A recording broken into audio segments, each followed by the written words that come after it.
Born 82 years before the Battle of Yavin on the planet Naboo to the aristocratic House Palpatine, Palpatine would quickly eschew his first name in favor of going by his house name alone. In 65 BBY, he met Hugo Damask, a Mune businessman who was in reality the Sith Lord Darth Plagueis. Under Plagueis' manipulation, Palpatine killed his father and pledged himself to his new master's dark side teachings as Darth Sidious. Palpatine lived a double life for many years, serving an untarnished career as Naboo's ambassador in the Galactic Senate, while learning from his master and training a young Sabrak as the Sith assassin, Darth Maul. As Plagueis privately searched for the key to eternal life, Sidious manipulated galactic politics, culminating in the blockade of Naboo by the Trade Federation. In the wake of the political crisis, the Galactic Senate voted to elect him as Supreme Chancellor, and around the same time, in accordance with Bane's Rule of Two, Sidious murdered Plagueis and usurped the role of Sith Master.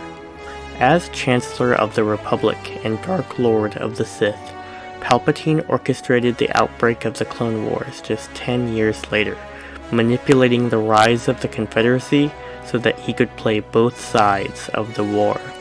The public leader of this splinter faction was Palpatine's new apprentice, Darth Tyrannus, the former Jedi Master Count Dooku. As billions perished in the war, the vast majority of Republic citizens rallied behind Chancellor Palpatine, giving him enough support to amend the Galactic Constitution in the name of security and transfer most of the Senate's executive authority to his own office. In 19 BBY, following Dooku's death, Palpatine revealed his identity as Darth Sidious to the Jedi Knight Anakin Skywalker, telling that the dark side teachings that Plagueis had pursued could help Skywalker to save his wife. A failed attempt by the Jedi High Council to arrest Palpatine, Skywalker pledged himself to Sidious's teaching as Darth Vader. All members of the Jedi Order were accused of treason and betrayed by their clone troopers as the Great Jedi Purge began. Without the Jedi to oppose him, Sidious declared himself Emperor of the First Galactic Empire, bringing an end to the Republic that had stood for over 25,000 years. As Emperor, Sidious effectively wielded absolute control over the entire galaxy and virtually everyone who lived within it. During his tenure, he built one of the most powerful military forces the galaxy had ever seen, and ruled it unopposed for nearly 2 decades. However, many wished for this new tyranny to end, and as the Galactic Civil War broke out, Emperor Palpatine would ironically fight against a rebellion that he started in secret, with the help of Vader's secret apprentice, Galen Marek. After the Empire suffered a devastating defeat at the Battle of Yavin, in which the Alliance destroyed the Death Star, the Emperor steadily began to lose his hold on galactic power. In 4 ABY, Sidious gambled his chances in order to annihilate the Rebel Alliance once and for all, allowing Rebel spies to learn of the existence of a second Death Star and its secret location near Endor. As expected, the Alliance fell for the bait, and dispatched its fleet to destroy the Emperor, Vader, and the incomplete Death Star. With the Alliance soon falling for his trap, Sidious brought Luke Skywalker, the son of Darth Vader, before him in order to turn him over to the dark side and replace Vader with an apprentice who was younger and far more powerful. After goading Skywalker to give into his frustrations with thoughts of the Alliance's defeat and the death of his friends, the Dark Lord eagerly watched as father and son fought one another. However, Skywalker refused to submit to the dark side and spared his father, prompting Sidious to unleash all of his rage and hatred on Skywalker. Unwilling to stand by and watch his son die from the agonizing effects of Sidious's Force lightning, Anakin Skywalker finally redeemed himself, throwing his astonished master down the Death Star shaft, a sacrifice that fulfilled the prophecy of the Chosen One, and ensured that never again would the entire galaxy be subject to Sith rule. Nearly 7 years would pass until Skywalker's new Jedi Order was established, and among this new generation of peacekeepers came the esteemed Jedi Master Kyp Durron. Born 7 years before the Battle of Yavin, Kyp Durron was a powerful Jedi Master who stood as one of the most polarizing individuals in galactic history. Discovered to be Force-sensitive by Han Solo after being liberated from slavery in the spice mines of Kessel, Kyp joined Luke Skywalker's Jedi Academy, where his abnormal strength in the Force, along with his aptitude for learning new techniques, allowed him to surpass his fellow students in a mere week, despite joining the Academy later than the other students. Despite his prodigious strength in the Force, Durron's deep-seated anger against his former captors was easily exploited by the spirit of the long-dead Sith Lord Exar Kun. This culminated in the young knight activating a superweapon known as the Sun Crusher, obliterating the entire Carida system. Though he was eventually able to free himself from the Dark Lord's influence, Durron would be greatly affected by his brief stint as a Dark Jedi. His desire to repent for his actions manifesting itself in a high-profile campaign across the Outer Rim as a part of a new philosophy of direct action against anyone whom he perceived as evil.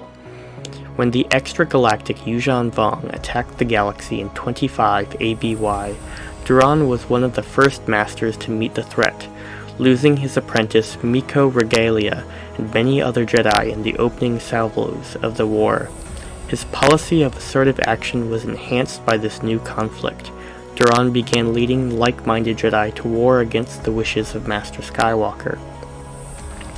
Though initially successful, further losses compelled Durron to reconcile with the Grand Master, joining him in the newly formed Galactic Federation of Free Alliances and the reacquisition of Coruscant, ending the war.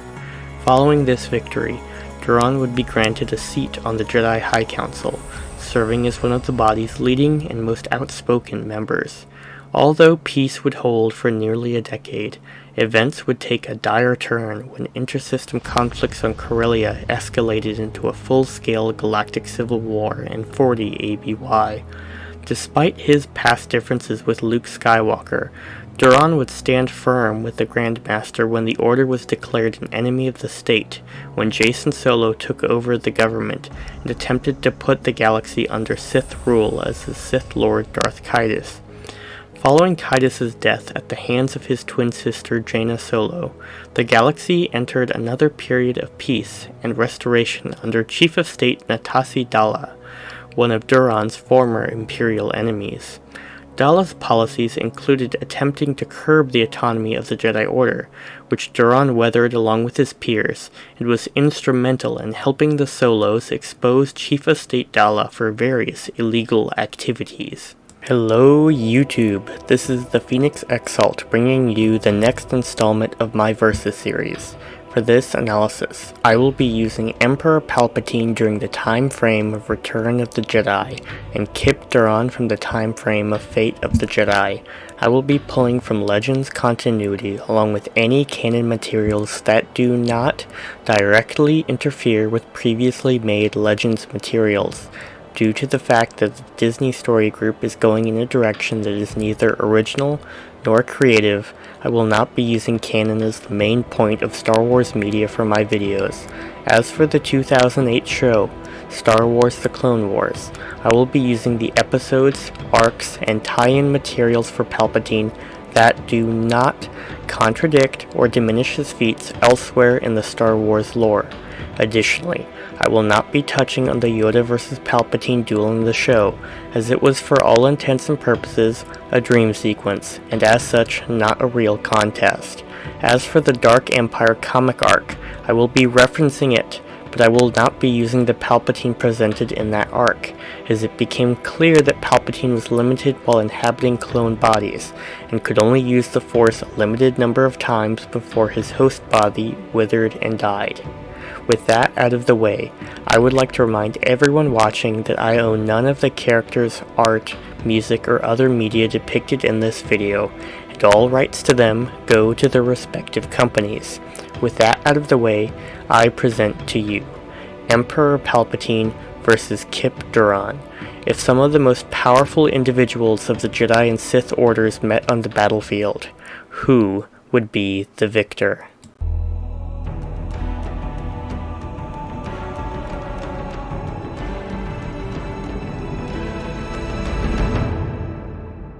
Emperor Palpatine was an 86-year-old human male at the time of his death on the second Death Star, who stood at roughly 5'6" in height. Additionally, Palpatine was also suffering from a severe case of dark side degradation. His eyes were a golden color, his skin was pale and haggard, his posture was bent, and he appeared incredibly brittle to the naked eye. Any physical accomplishment shown by Palpatine was entirely due to his use of Force-based physical augmentation, as a brittle 86-year-old should, by all accounts, crumble if he was so much as backhanded. That being said, if I don't use those feats in the physical analysis, it would end here. So I will examine them. Palpatine has been shown as being more than capable of matching the strength of Savage Opress and Darth Maul combined, as well as surpassing their speed and reflexes. Against Mace Windu, Palpatine was described by Anakin Skywalker as moving so fast that he was blurring in and out of existence, and unlike Windu, who's operating with a Vapad boost, Palpatine was all under his own power. Not much later, Palpatine would face off against Master Yoda, where he would be able to match, though not surpass, the Grand Master's legendary speed, and would even manage to showcase having more endurance than Yoda. However, at the end of the day, Palpatine was no physical combatant. He was a Force user through and through, and while there's nothing inherently wrong with this, it did leave him at a disadvantage in a physical contest. Kyp Durron was a roughly average human male. As noted by the Essential Guide to Alien Species, humans were the most populous species in the galaxy, an advanced race possessing highly evolved brains, advanced hardiness, and adaptability to sudden changes in the environment. At 51 years of age, Durron stood at 1.77 meters tall and has been described as having a powerful yet slender build. The fact that this build carried from his teens until his early 50s is a testament to an intense training regimen and the sustaining power of the light side of the Force. Distinguished for his above-average reflexes, Kyp was extremely acrobatic and has demonstrated his ability with Force speed on multiple occasions. He has blitzed stormtroopers, left after images, outrun a Leviathan as a teenager, and kept pace with Council-level adepts such as Jaina Solo and Luke Skywalker as an adult. Moving into feats of strength, Kyp had no trouble deflecting bolts from a Class 20 freighter on his lightsaber, nor was he troubled entering into a tug-of-war with a Yuuzhan Vong Slayer, though the Slayer was poisoned at the time. As mentioned previously, humans were renowned for their physical resilience, and Durron was no exception. During a mission to Corvus, he withstood multiple hits from a young dark-side Leviathan, and continued to fight on despite the beast's incredible strength. Several years later, he tanked a blast of Force lightning from Jaina Solo, and was able to remain focused enough to dispel it, an impressive feat given Tutuminus' complexity as a power. Additionally, while not explicitly stated, it is my belief that Durron was not under any amount of true pain from the attack, as the book makes no note of him being in any sort of true physical pain or even discomfort, despite the attack being described as having a deadly aura. Durron's hardiness was so widely known that Grand Master Luke Skywalker would use the phrase, "putting you through a training course so hard it would make Kyp Durron cry," as a method to scare unruly Padawans into compliance. All in all, Kyp Durron is a beast of a man who will withstand anything but a fatal wound. This verdict did not require much thought, even allowing for Palpatine's vast Force reserves feeding into his physical augmentation. There is nothing he can do that Kyp cannot. Durron can match Palpatine in speed, reflexes, and agility. He can overpower Palpatine with his strength, and can clearly take way more punishment than Palpatine could hope to achieve, along with having a much higher endurance level. Additionally, Durron had between 3 to 4 decades of youth on his side, coupled with 0 dark side degradation. Due to every single one of these factors, along with holding nearly every advantage, Kyp Durron gets the edge in physical abilities.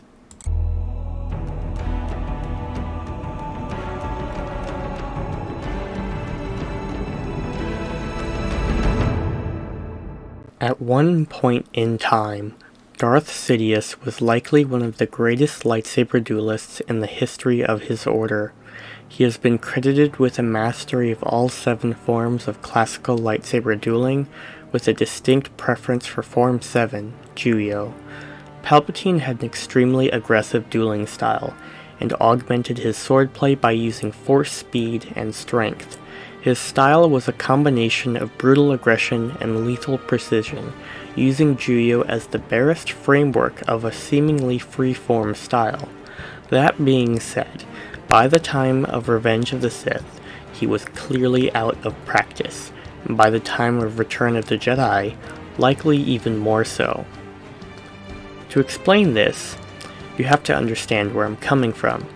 One must start with Palpatine's master Darth Plagueis. Plagueis had a noted disdain for combat, and if the novel named after him has anything to say about it, he rarely practiced, with the only times he was depicted sparring being during the training of Palpatine, and not after. This notion of eschewing combat for force abilities was clearly passed down to Palpatine, as evidenced by a direct quote from Palpatine himself, quote, "The Sith grew past the use of lightsabers, but we continue to use them, if only to humiliate the Jedi." End quote. This is not the quote of a dedicated lightsaber combat, but rather someone who relied on their overwhelming force abilities should they ever find the need to fight another force wielder. Additionally, we also know that Palpatine is out of practice because of the circumstances that he was in. In order to keep one's skills sharp, one needs to use them, and Palpatine had precious little chance to do so.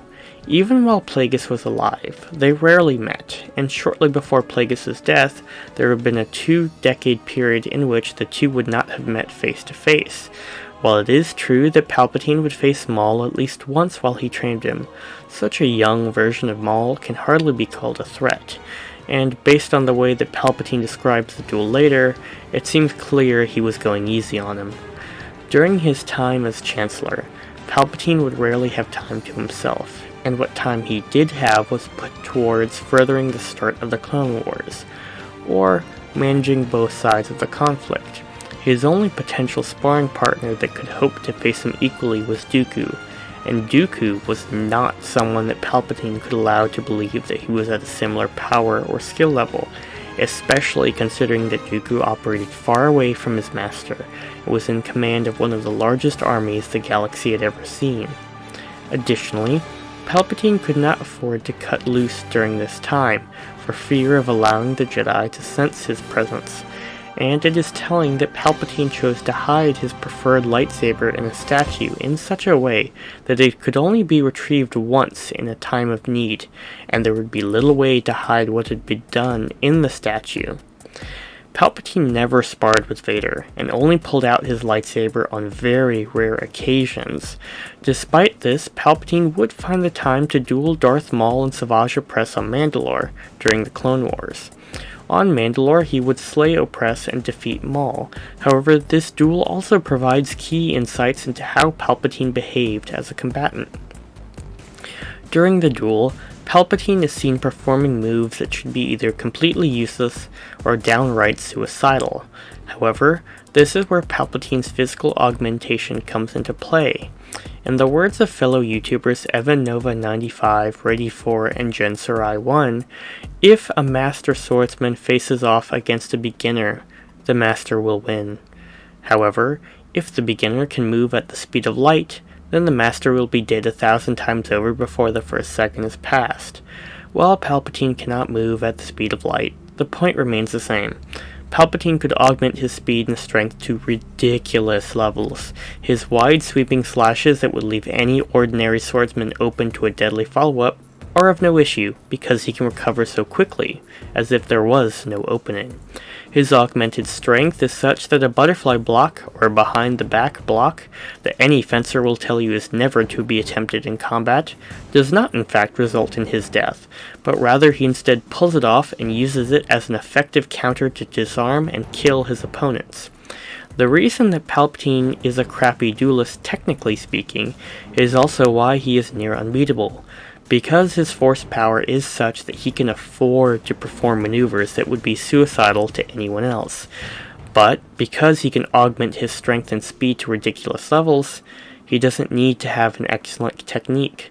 Against Windu and Yoda, we can see that he does not particularly show any true technique, with wild flips, corkscrews, and hack-and-slash cleaves that do not make any particular sense, but yet somehow still work.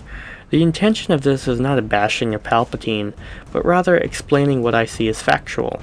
If your force powers are good enough that you can employ a somewhat shoddy version of Judo and stand toe-to-toe with Yoda, then do you really need to work on your technique? If you are the undisputed most powerful Sith Lord in galactic history, ruling the galaxy with an iron fist, with the Jedi Order reduced to hermits in hiding, then do you really need to worry about practicing with your lightsaber?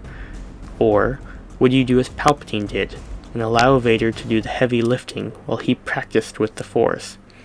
All that being said, and even despite my criticisms of Palpatine's technique, he is still a Tier 1 duelist, and for anyone to underestimate him, there would be deadly consequences, as several Jedi found out the hard way. Although he was a fearsome and rebellious master who spent much of his formative years on the front lines, Kyp Durron remained a highly respected member of the Jedi Council, who inspired an entire generation of passionate prospective Padawans.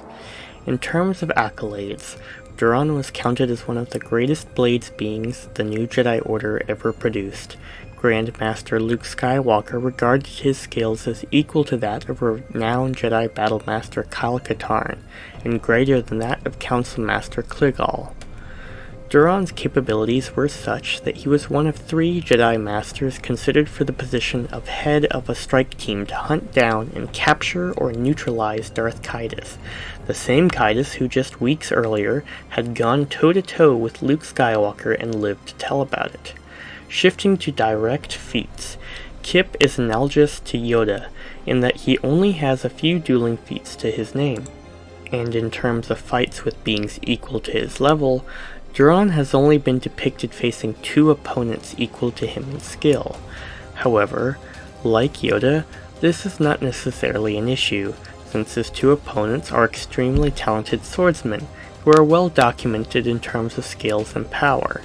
While Yoda was pitted against Dooku and Palpatine, Durron was able to subdue a young Jaina Solo, who was amped by the dark side, and was able to fight on equal terms with Grand Master Luke Skywalker in a high-intensity sparring match. While sparring and a fight to the death carry different connotations, the sparring match that Kyp participated in was described as being terribly dangerous to anyone but a Jedi Master. Kyp has made his mark outside of his duels, however, and has slain numerous Imperials, Yuuzhan Vong warriors, and Lost Tribe of the Sith members during their respective invasions. Moving into technique, Kyp Durron's attributes were most heavily fleshed out in the novel I, Jedi, the New Jedi Order book series, the New Jedi Order source book, and the Dark Side source book. As noted by each source, Durron was a very well-rounded martial artist, with training in the Jedi standard for lightsaber combat and force abilities, as well as other disciplines such as marksmanship, unarmed combat, and piloting. Upon his admittance to the Jedi Praxium on Yavin 4, Kyp was taught in the 3 Rings of Defense by Cam Solosar and Luke Skywalker. The 3 Rings of Defense would remain his primary martial arts discipline for the rest of his career. Essentially a hybrid of the strong, medium, and fast styles, the 3 Rings of Defense were a simplistic form of combat, designed to introduce the students of Luke's Academy to the principles of lightsaber combat, the main difference being that it functioned as one fluid form, rather than 3 separate styles. As described by Corran Horn, the style consisted of 3 unique stances and maneuvers that dealt with dueling at various ranges. The outer ring consisting of grand sweeping power attacks, the middle ring consisting of short, sharp strikes designed to redirect projectiles, and the inner ring using tight conservative blocks aimed at shunting aside power attacks and parrying a probing offensive.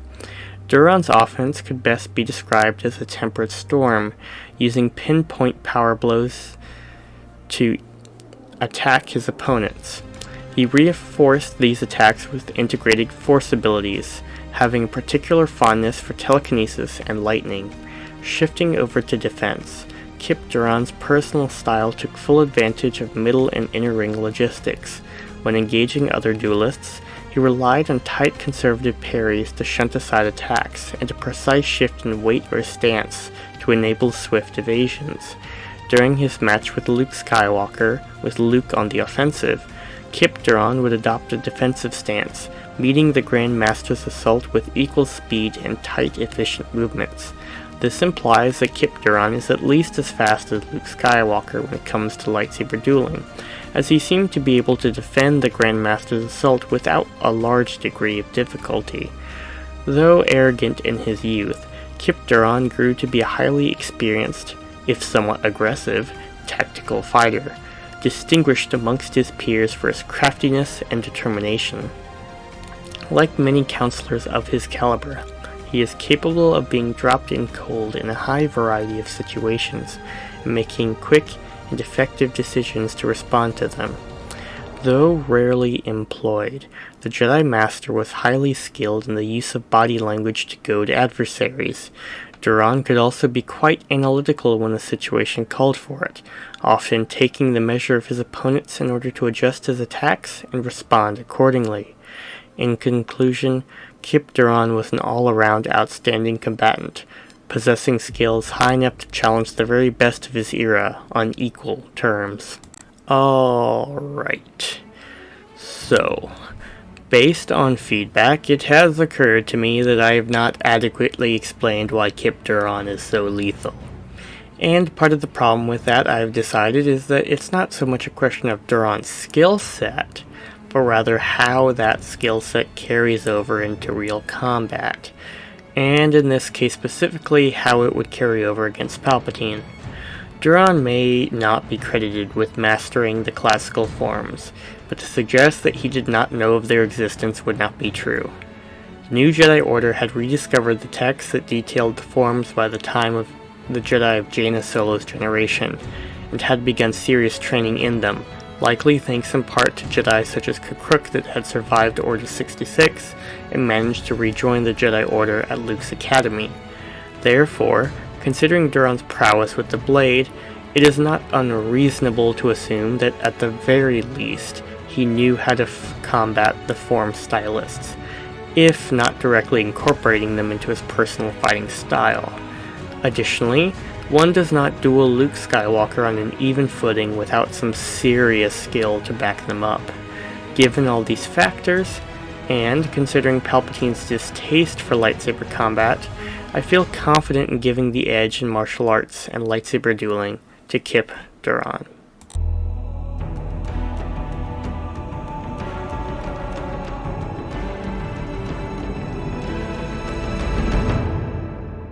Darth Sidious is confirmed to be the most powerful Sith Lord in galactic history, more powerful than all those that came before him, and all those that would come after.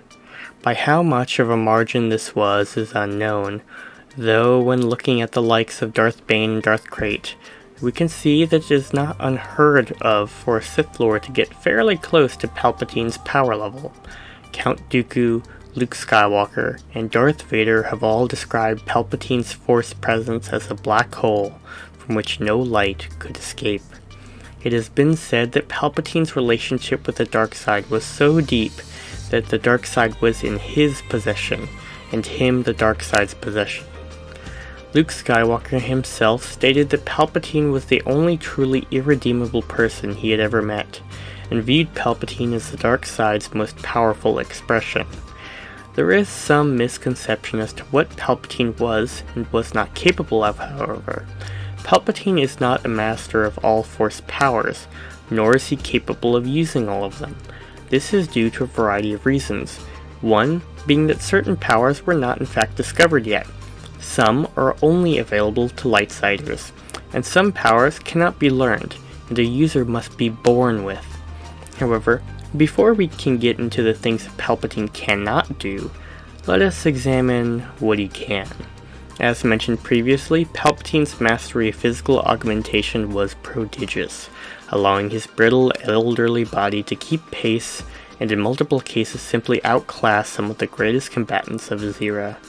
It will come as no surprise that Palpatine is a master of telekinesis. During his battle with Yoda, he levitated several Senate pods simultaneously, including the one he was standing on, with incredible dexterity and precision. Likewise, he was also skilled enough with telekinesis that he was able to remove Luke Skywalker's restraints, while barely even lifting his finger when meeting face to face on the second Death Star. He could also easily overpower the Force shields of both Maul and Opress, ragdolling them and keeping them firmly pinned until he released them. He was incredibly proficient in Force Choke, to the point that he can perform it to deadly effect without needing to see the target, even when in large distances away from them, choking two Mandalorians to death even before arriving in their location. It was also known that Palpatine was capable of Force Flight, though it was employed rarely.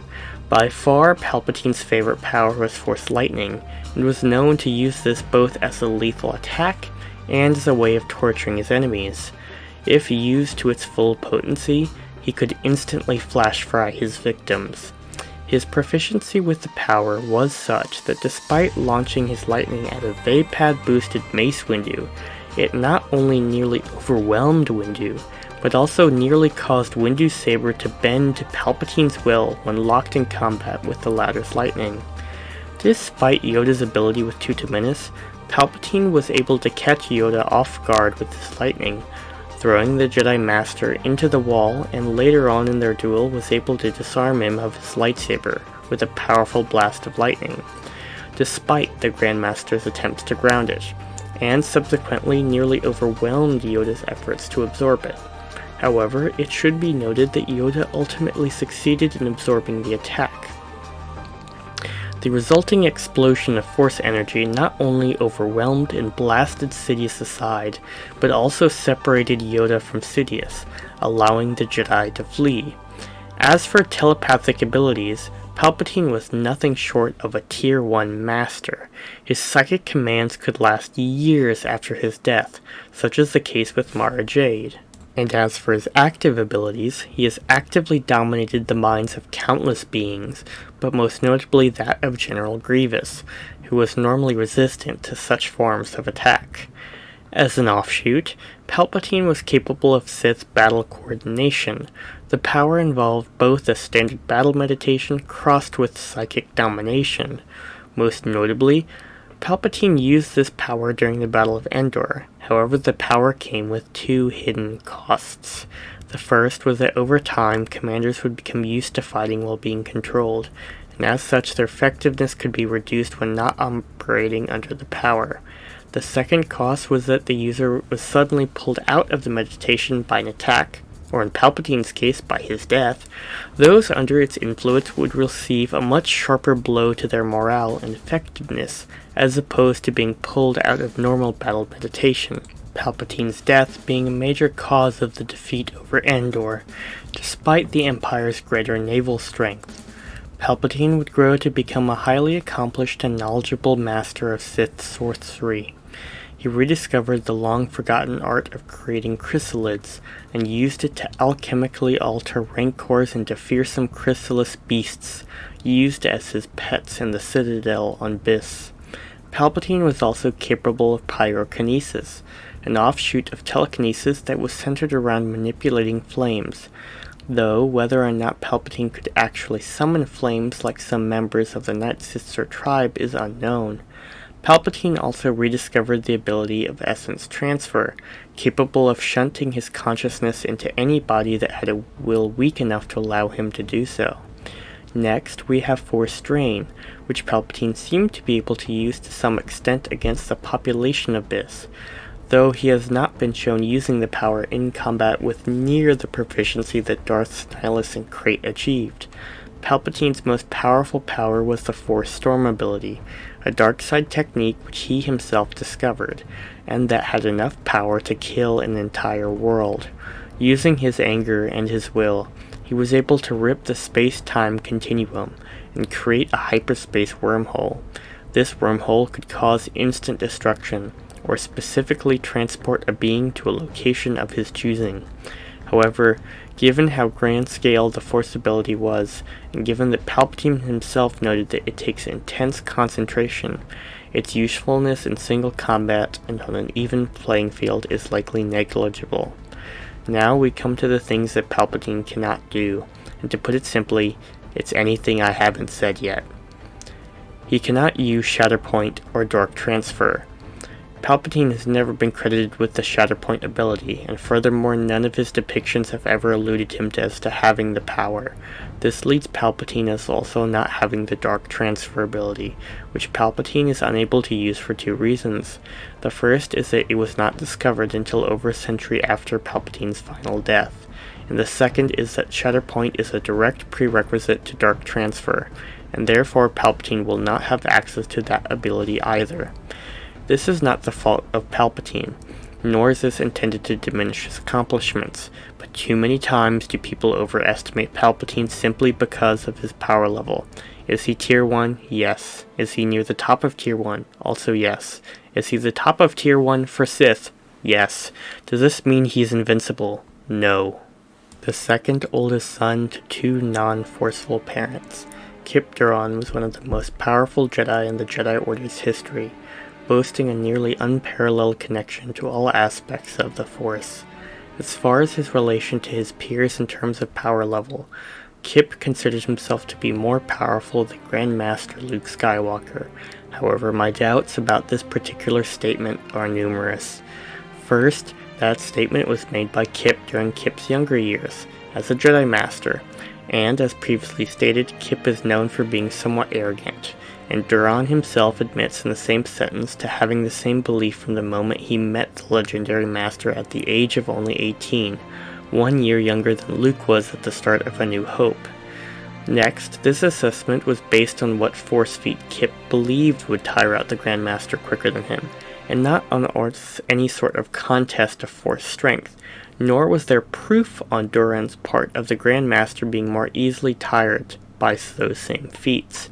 Additionally, it has been stated in numerous sources that Grand Master Luke Skywalker is undisputably the most powerful Jedi Master to have ever lived, surpassing all those Jedi that came before and all those after.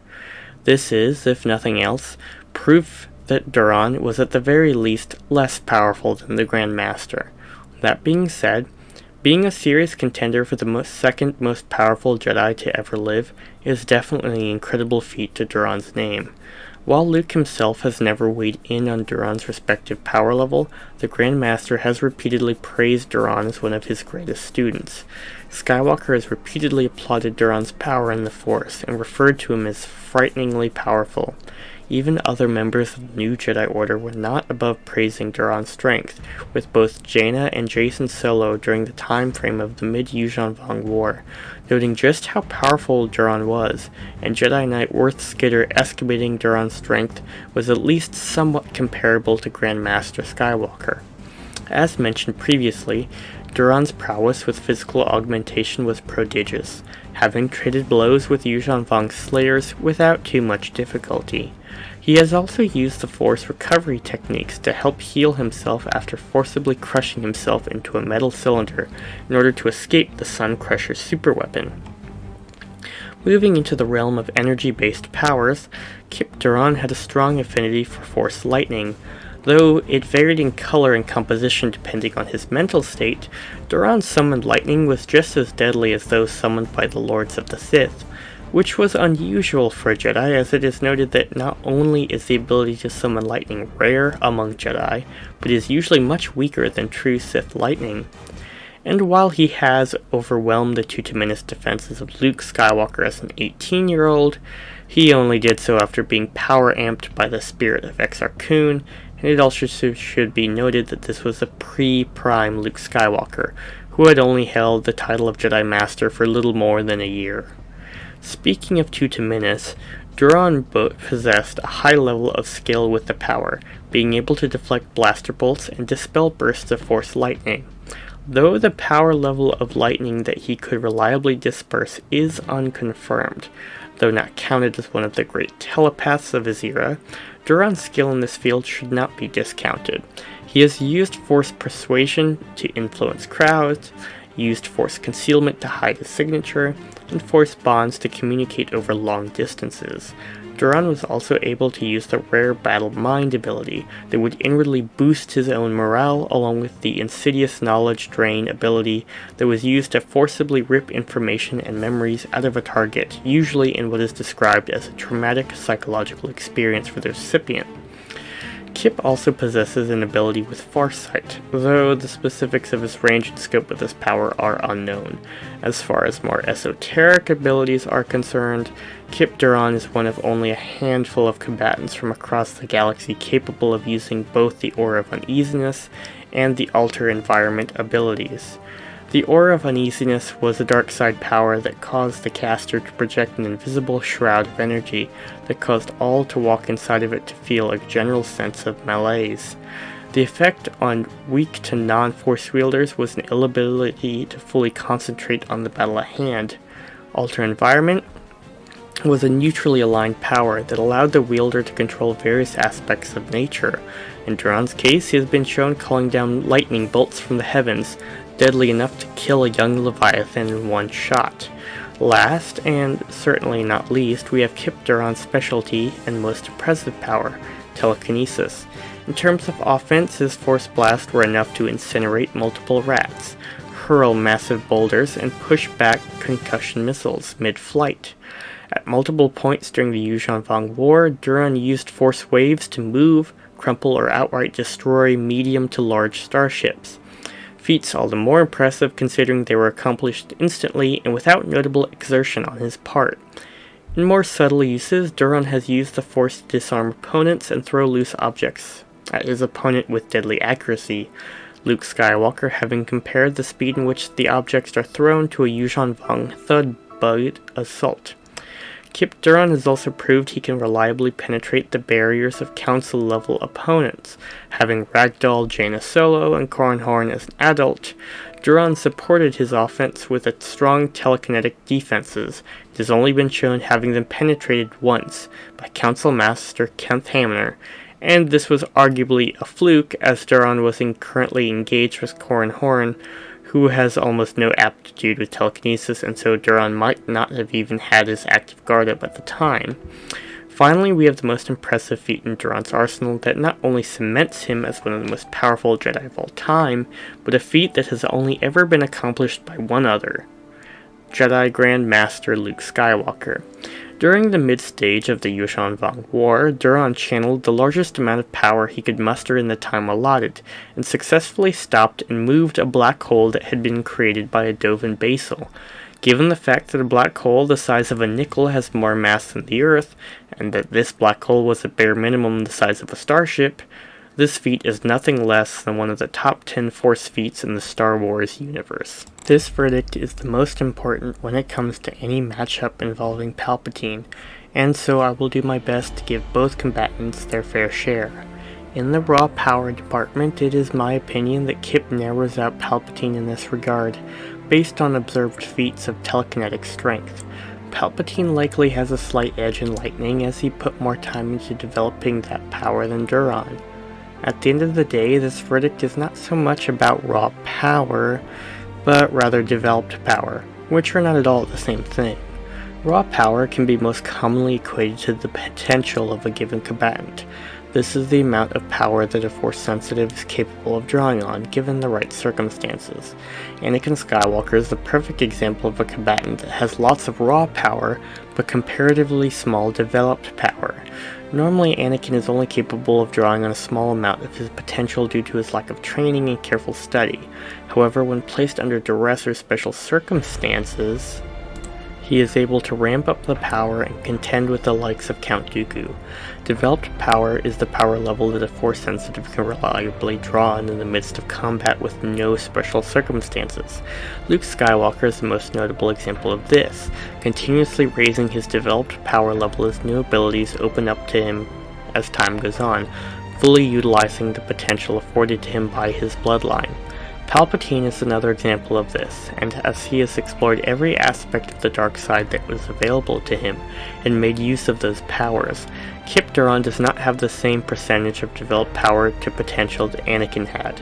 Not even close, and he had developed most of his, but he could have stood to broaden his skill set, and in 99.99 engagements, Kyp's abilities will work wonders for him and grant him a victory, but in this case he falls behind in the number of combative abilities that he could reliably throw at Palpatine. He could lightly match Palpatine in terms of lightning and telekinesis, but once Palpatine began letting loose his more esoteric abilities, it is unknown whether or not Kyp could manage to keep up with Palpatine in this regard. And while there is a case to be made that he could, it would be purely speculative, and while I'm not above speculating for the purposes of filling in specifics, I usually like some sort of basis to start off from, and I could not find such evidence to begin such an educated guess. Palpatine could indeed find a way to overwhelm Kyp's defenses with a more insidious power or a combination of powers, perhaps one that Kyp is weak to, or simply doesn't have the necessary defenses to overcome or negate. Therefore, due to these reasons, I give the Force abilities edge to Emperor Palpatine.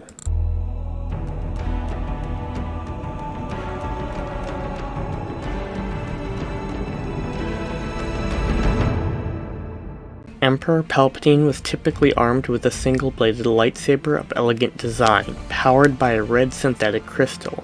Notably, it had an electrum finish and was constructed with frick alloy.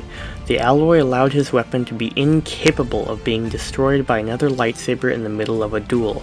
Other than the extra durability, the lightsaber provided no benefits other than familiarity with his own handiwork.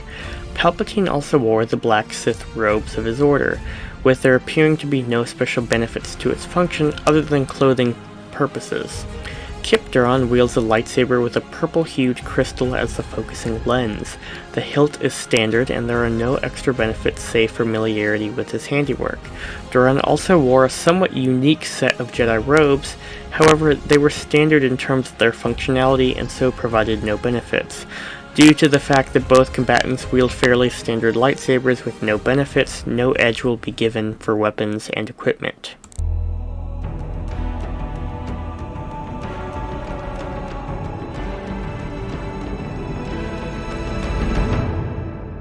And now, the verdict.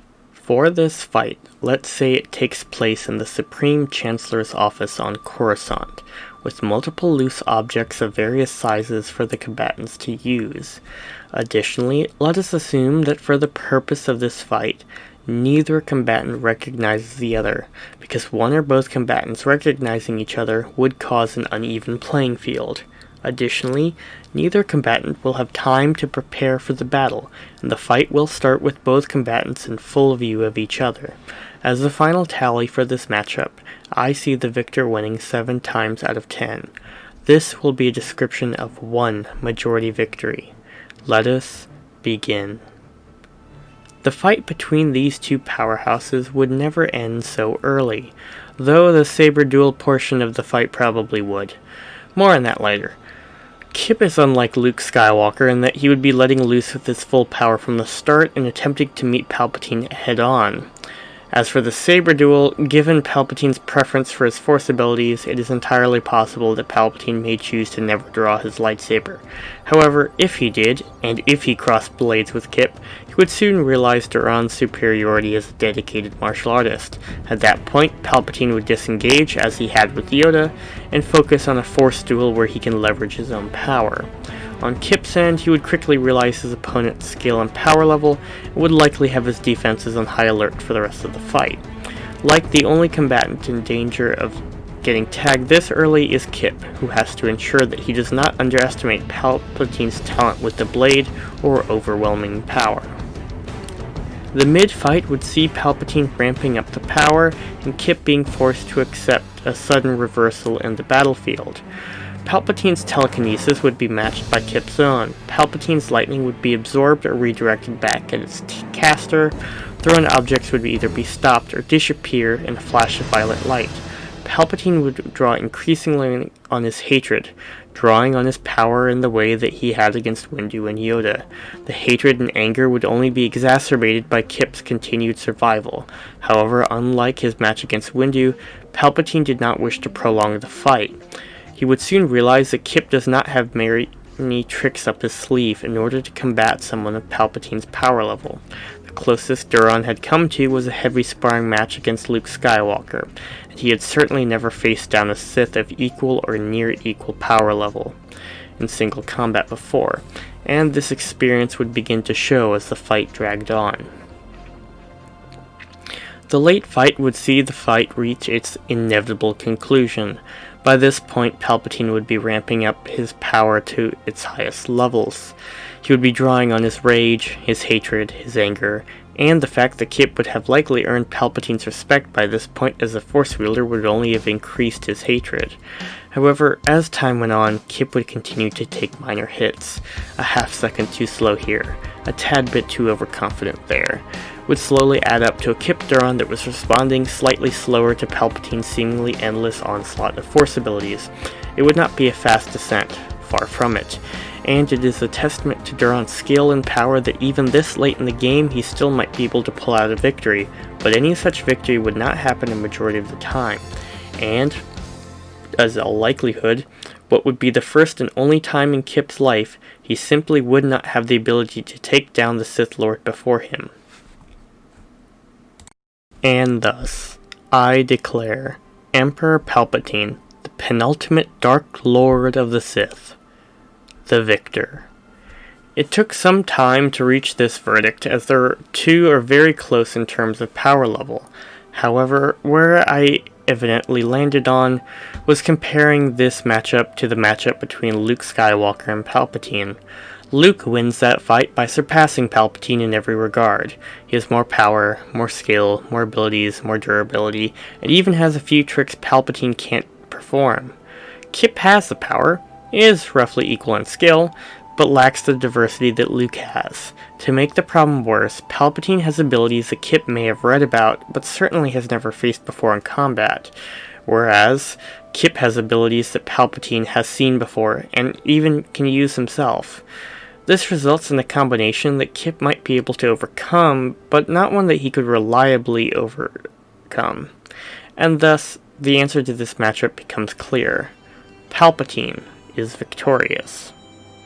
I would once again like to thank Kirill Zakharov for suggesting this matchup, and while Season 2's roster is filled out, requests can still be made for Season 3, as that season's roster will not be finalized until I've completed this current Season 2. Moving on, please keep in mind that this is all my opinion, and feel free to leave comments, criticisms, or suggestions for future matchups in the comments down below. I will try to respond to as many of them as I can. This is the Phoenix Exalt signing out, and may the Force be with you always.